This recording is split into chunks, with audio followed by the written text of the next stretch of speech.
bonjour ou bonsoir, tout dépend à quelle heure vous écoutez ce podcast de l'ODJ Media. Notre expert invité, Dr Saïd Gemra, partage son avis et ses réflexions dans un article qu'il a intitulé « Enfin une chaudière à hydrogène à 98% de rendement ». Alors écoutons-le dans ce podcast. L'auteur commence son article ainsi. C'est une grande avancée technologique, avec la première chaudière à 100% hydrogène, qui reste capable de brûler du gaz naturel en mélange avec plusieurs proportions. Les problèmes de stabilité de la flamme ont été résolus.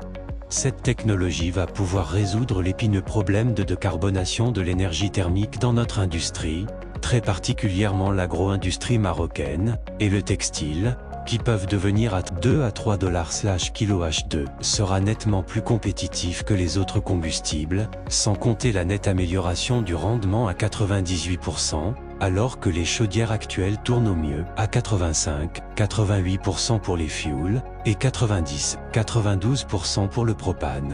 L'auteur poursuit son article ainsi. Le Maroc, futur grand producteur d'hydrogène, pourra bénéficier pleinement de cette nouvelle technologie.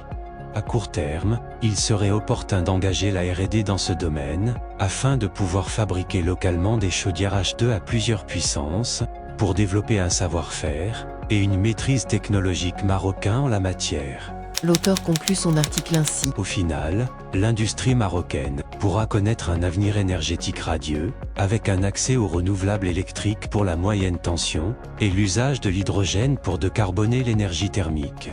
L'ODJ Media ajoute ainsi. Pour bien comprendre les enjeux, 3 questions sur le sujet.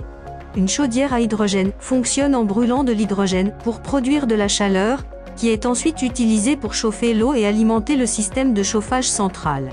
Quels sont les avantages d'une chaudière à hydrogène par rapport aux autres types de chaudières? Les chaudières à hydrogène présentent plusieurs avantages par rapport aux autres types de chaudières. Tout d'abord, elles ne produisent pas de gaz à effet de serre lors de la combustion, car l'hydrogène ne produit que de la vapeur d'eau. De plus, l'hydrogène est une source d'énergie renouvelable, car il peut être produit à partir d'énergies renouvelables telles que l'énergie solaire ou éolienne. Les chaudières à hydrogène sont également plus silencieuses et plus compactes que les chaudières traditionnelles. Enfin, l'hydrogène est facilement stockable et transportable, ce qui en fait une source d'énergie pratique et adaptable pour les maisons individuelles et les bâtiments commerciaux. Comment stocke-t-on l'hydrogène pour une utilisation dans une chaudière? Pour stocker de l'hydrogène pour une utilisation dans une chaudière, il existe plusieurs méthodes. L'une des méthodes les plus courantes est le stockage sous forme comprimée. L'hydrogène est comprimé à haute pression et stocké dans des réservoirs spéciaux conçus pour résister à la pression élevée. Une autre méthode de stockage est le stockage sous forme liquide. L'hydrogène est refroidi à des températures très basses pour se liquéfier et stocké dans des réservoirs isolés thermiquement.